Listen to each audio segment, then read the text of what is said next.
এই যে দেখো ওটা কি বানিয়েছি, সমস্ত রকম সবজি দিয়ে আলু গাজর তারপর বাঁধাকপি ফুলকপি এই সমস্ত কিছু দিয়ে পরোটা করেছি, সবজি পরোটা গোলা রুটি। এই যে দেখো, এই যে এখানে আর একটুখানি হবে, একটা খাওয়া হয়ে গেছে আর এটা এটা হলো, আর আরেকটা হবে, টোটাল তিনটে হলো, তিনটে হয়েছে।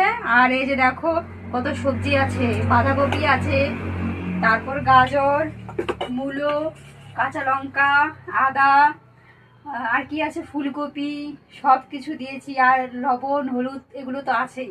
তো একটুখানি কড়াইতে তেল দেবো আগে, তো কড়াইতে তেল দিয়ে তারপর আমি এটা বানিয়ে ফেলবো। একদম কম তেল দেবো, একদম কম, বেশি না।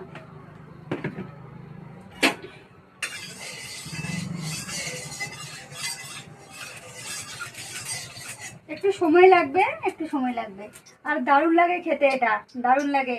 তোমরা একদিন ট্রাই করে দেখো, ভালো লাগবে। তো চলো ফটাফট বানিয়ে নিই। আর এগুলো গরম গরম খেতে হবে, ঠান্ডা হলে ভালো লাগবে না।